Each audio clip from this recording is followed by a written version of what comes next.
You're listening to Power Producers Shop Talk, where we are refining and redefining the sales game by equipping you with the tools you need to differentiate yourself in the marketplace. Well, it's like when we audit the mod with Logic and give them the action items that they're going to use to lower their total cost of risk. Tactical skills that will help you provide deliverable value to your clients and prospects. Technology is not an expense, it's an investment. Look at what Think HR has done for our clients and even our team. It's an amazing product, and I'm so thankful we have that. And action items that you can provide to take your prospects and clients to the next level. Things are changing for us in 2021. Not all big business anymore. Now that we have CoverWallet on our team, it's amazing that we're going to be able to write small business profitably. This is Power Producers Shop Talk. Production redefined. Are you ready to feel the power? Hey everybody, welcome to the Power Producers Podcast Shop Talk, where we are going to take you to the next level of telemarketing today. Let's go.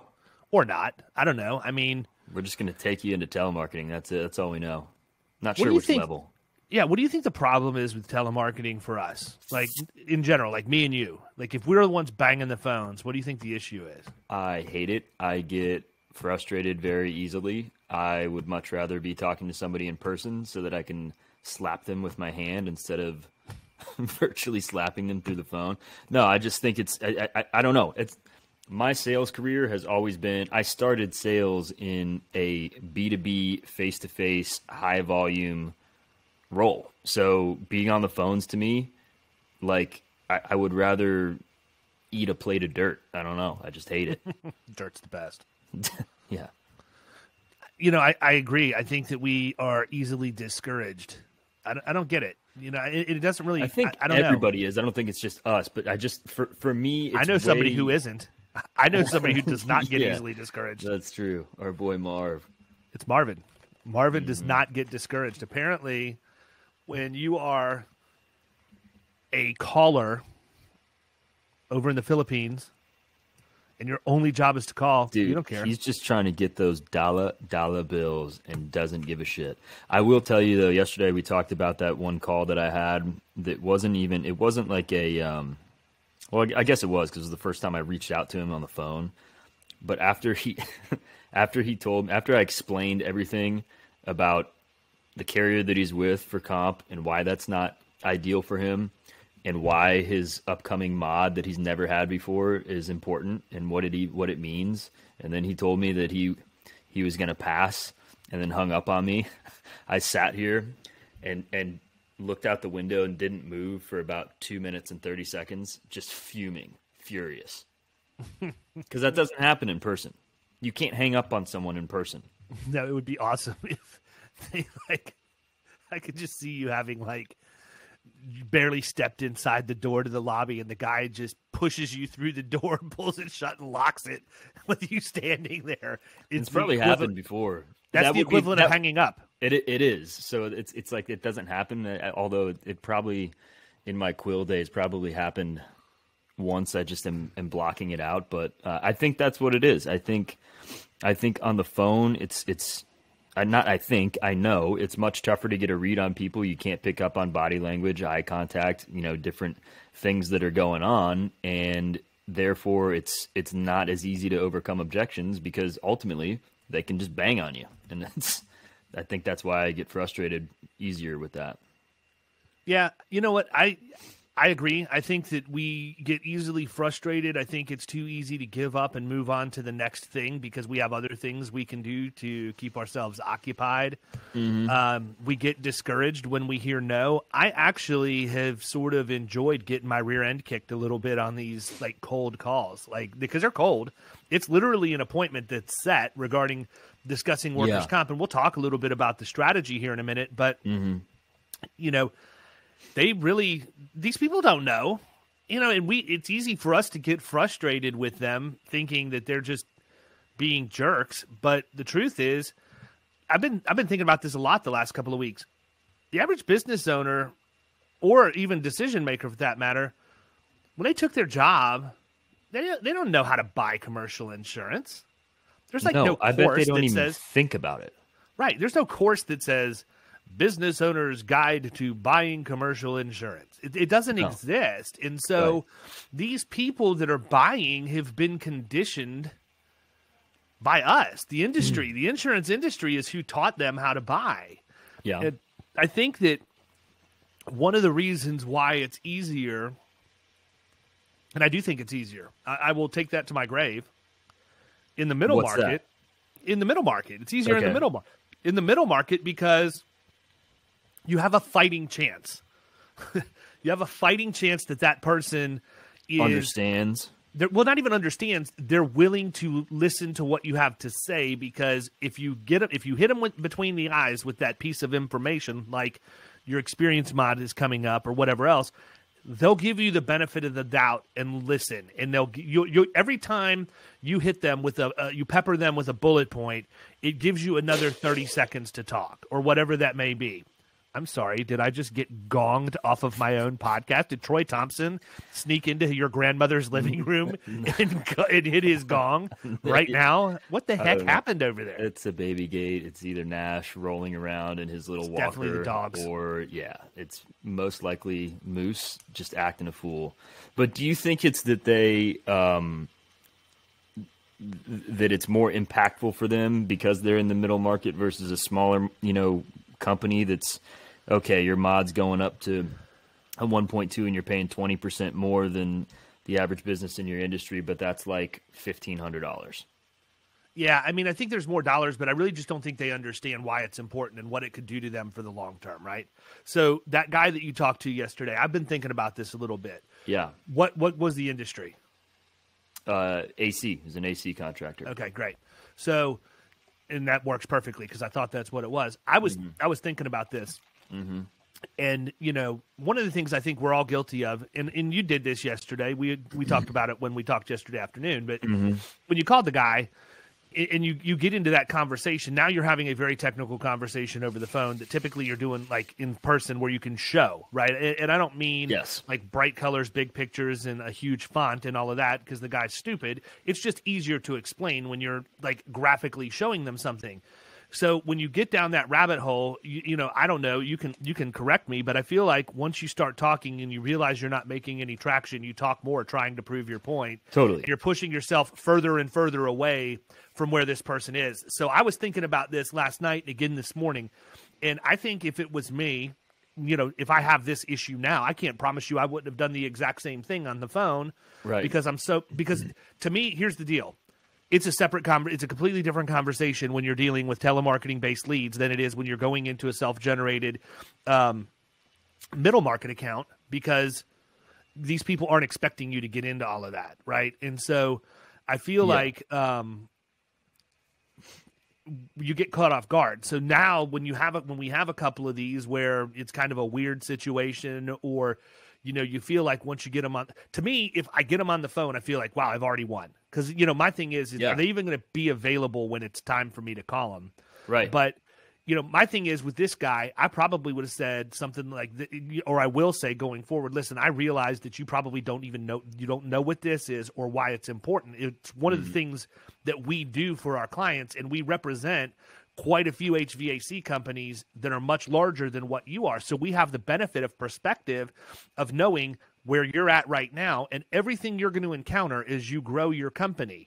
And that's why you need to spend time talking to me, because this might not seem like a big deal to you right now. But if you don't understand how this impacts your organization, and you don't understand not just from a financial standpoint in terms of how much it's going to cost you in premium, but if you don't know what the mod factor is and how you can control it, and you decide you want to do commercial work, or you're going to go work for property management companies and go to apartment complexes and things like that, where they have qualifications in monitoring places to be sure that those things happen, that you have the right mod and everything else, you're going to find yourself 3 years from now wishing you would have had this conversation with me. Right. Yeah, and I mean, I like that approach. I think where I'm at is I think that these people have 15 hats they're wearing, and we have to say something to them to hit them right between the eyes, right out of the box. Look, I know this is probably something you don't think is important, and honestly, it is. And let me explain to you why, and here's my perspective, and then outline. Look, I represent some of the largest HVAC companies in Tampa. Mm-hmm. I have represented some of them since they were your size. So I understand everything you're going to have happen to you from now until the time you do $20 million a year in sales. Right. And you don't have to pay me for that experience other than the commissions that I make for placing this coverage for you. True. Yeah. No, I do like that approach. I think all I was really trying to do... Let's call him back right now on the air and see how it works. Yeah, that would be awesome. I mean, I was really just trying to set up a time where I could talk to him in more detail. I wasn't trying to get into all of that on that first initial call. I just wanted to hit him with something quick that was going to grab his attention, which I thought, the dividend conversation would. But I wonder what would happen if, when he answered the phone, to grab his attention, you say something along the lines of, "I have recent nude photos of your wife." Oh my God. That would grab his attention. That would, probably for the wrong reasons. And I don't know that he would want to meet with me afterwards. But let me tell you why it's important that you understand. Yeah.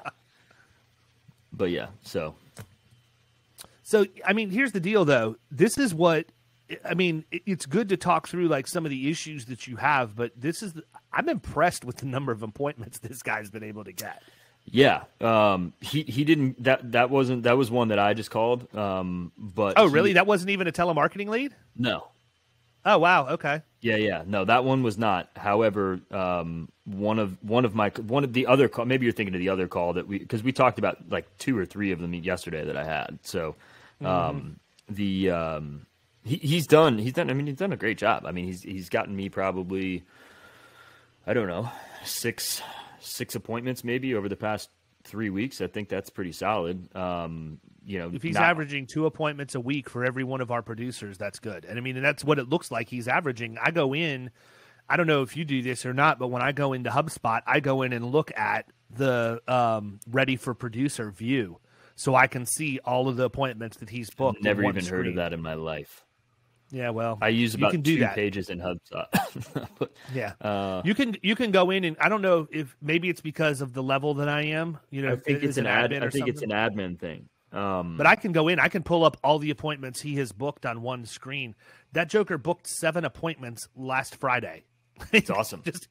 He just went on a tear last Friday. Yeah. I don't know what Marvin had going on for the weekend, but he was like, dude, I am booking appointments and getting out of Dodge today. He did actually. I will say this. I was a little bit pissed because he booked me 2 for Monday morning after the Super Bowl. and that those was people not also a good combination. Yeah, they were also in Tampa Monday after the Super Bowl. Marvin doesn't care about that kind of stuff. He doesn't. What he does do though is he calls people. Right. And, he calls people. That's it. And I mean, so that everybody out there who hasn't heard the story, we're basically building a telemarketing machine inside Florida Risk Partners that we are going to then make available to everybody inside of Killing Commercial. And so we're doing this on a virtual assistant platform. And the only thing I was concerned about when I did the interview with the VA was, is their English good enough to where it's difficult to tell? I mean, does it sound like there's somebody with a very thick accent, or is it somebody who sounds like maybe they were born somewhere else and moved here and they have an American accent? I mean, they can speak English very well with a hint of an accent. That's the best way I can describe it. I don't mean to sound and make any kind of a comment that could possibly be construed as politically incorrect, but that's it. So, that's what he sounds like. This guy sounds like he was maybe born in the Philippines, but then moved to Florida and has been living here for 10 years. Mm-hmm. So I was happy with how he sounded on the phone, which honestly, I don't care what anybody thinks about my thought process anyhow. If you're hiring somebody to be on the phone and you can't understand what they're saying when they call, probably not a good person to hire to be on the phone. Yeah, that's just a fact. It's got nothing to do with being politically correct or whatever PC, BS that's going on in the country right now. I don't care. I'll say it. It's a joke. We passed that. We passed that piece, and he was very cordial we did a Zoom call and he had good English. So that's all I cared about. He has zero calling experience. Right. He has zero insurance experience. And I'm perfectly fine with that. All I wanted was this guy to call and set appointments. Yeah. I honestly believe that the reason why we don't get appointments or as many appointments as what we've seen this guy be able to get over the course of a couple of weeks is we talk ourselves out of them. Every time. 100% of the time. Prime example, you became Johnny Mod Doctor on a call with a guy who didn't even know what a mod was. And I mean, that's the whole thing. So that's on a call where you were expected to talk to him. Right. He led me down that road, but yeah. I mean, if you're asking, if he's asking those questions, I mean, it's that could, it's a slippery slope and you could go down that pretty quickly. But I've said it before too, like when I was, selling office supplies, we had a simple pitch, said the same thing in every single business. We knew how to overcome the objections. And as soon as you strayed away from that, and started just rambling or talking too much or trying to, make the pitch your own or whatever, like that's when you would talk yourself out of the sale. Like you would have somebody that all you'd have to say is, all I need is your business card and we'll go ahead and take care of it. They're sold, they're done. But you keep talking and talking and talking and they're like, this actually seems like it's going to be a little bit more than, more of a process than I wanted. And they're waiting for you to add the set of steak knives at the end. Yeah. I think we did have now. And that's it, I mean, well, you did sell Cutco, so I did do that too, yeah. That being said, so whatever, bro. I wrote the script for this guy and I made it as simple as possible. I looked at it and said, if I want to book an appointment and I don't want people talking about insurance in order to book the appointment, what does that sound like? And his script is literally, hi, this is Marvin from Florida Risk Partners. I know you weren't expecting my call, so I promised to be brief. Mm-hmm. Honestly, I've only got a minute myself, so you can be assured this isn't going to take long. I know your workers' comp renewal is coming up in May, and I'm sure this is the time where you're taking meetings with people to talk about that. I'm simply here to set an appointment. I don't deal in the insurance piece, but Kyle does. I have his calendar open on my screen right now. He's available next Tuesday at 2 or Wednesday at 3. Which one is better for him to give you a call? That's it. Yeah. And that's what it should be, because then again, so, they don't start asking him insurance questions and we're wondering why he's getting appointments. It's because he's asking for appointments. I mean, I hate to say that it's that simple, but it really is. We call to ask for appointments, and we find ourselves getting into insurance speak and everything else, as opposed to we try to start having the appointment on the phone while we're trying to do is set the appointment to talk about it later. And again, that's what happened to me yesterday. Is I called this dude, and all I was trying to do is be like, hey, look, I know this is coming up. This is why I think it's important. I'd like to talk with you, 15 minutes next week or whatever time. And then he started asking insurance questions. So that's when we started getting down. And then he's like, no, I'm good. See ya. I think that the same holds true with marketing drops, though, right? I mean, when you go in to do a marketing drop, your goal is not to get an agent a record letter in the lobby because you just walked in the door and met somebody. Your goal is to go in, build some level of baseline rapport, and then get to the point where they will meet with you later. That's it. Yes. Yeah, I agree. It should be the same. It should be the same for both aspects, but I think it changes sometimes when we're on the phone. I don't really know why. I think because sometimes we don't really give the phone as much attention to preparation to get ready for it. Like, I would like to find out whoever the best telemarketer in the United States is and just see what they do to prepare for their day. I'd love to watch how they approach it. Yeah. Like, what do you do to get amped up? Do you hit yourself in the face with a frying pan and then chug a bang, chasing it with a coffee? Like, what are you doing to be successful doing that? Right. Yeah. No, and I don't know. I wonder if it's just a different mindset that you've got to have, because that would never, I would never be able to wake up every day excited and pumped up to just like go call a bunch of people and Well, here's the thing, man. I got to thinking about this, and the Philippines has gotten hit hard with COVID. Hard. Everything is shut down, and so because our VA we use Agency VA to get our virtual assistants, and they're able to find these people, but they're cherry picking. Like, you really have the best of the best on the streets right now looking for work. And so even though this guy that we're using doesn't have experience specifically with telemarketing or insurance, he's worked like, this is a professional person. This would be like, maybe, I don't want to say exactly the same, but it would probably be the equivalent of taking like a branch manager or an assistant branch manager of a bank, telling him you don't have a job anymore. They go 3 or 4 months without working, and then all of a sudden somebody says, hey, would you like to call and set appointments so that your family can eat? Mm-hmm. That's the person that you have. And so I think that marketplace for virtual assistants is actually getting really, really competitive now.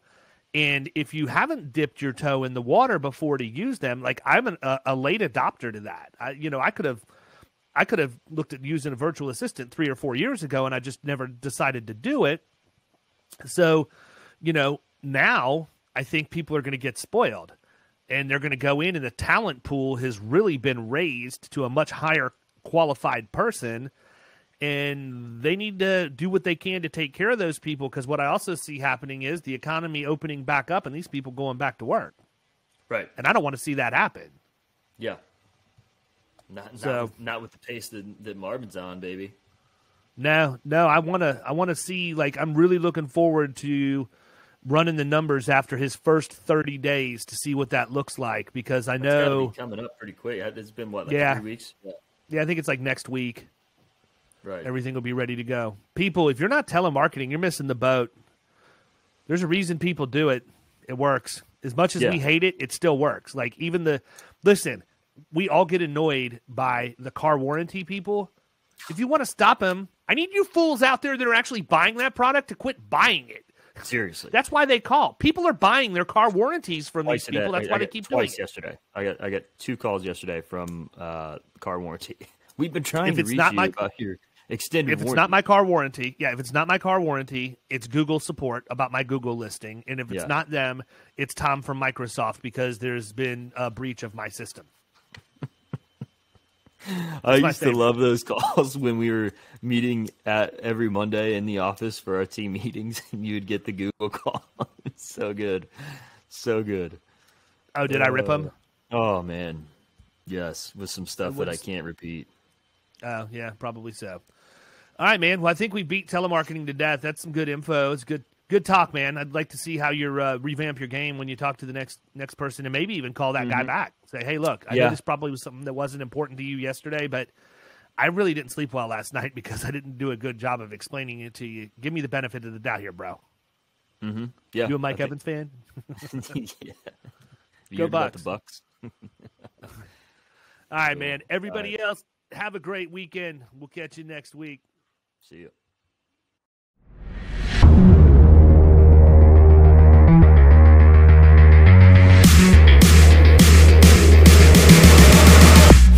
You've been listening to Power Producers Shop Talk. You can follow us at the Power Producers Podcast on Facebook and Instagram. And if you want to take your game to the next level, check out our commercial insurance training course at killingcommercial.com or visit Amazon to pick up a copy of our international best-selling book, The Extra 2 Minutes.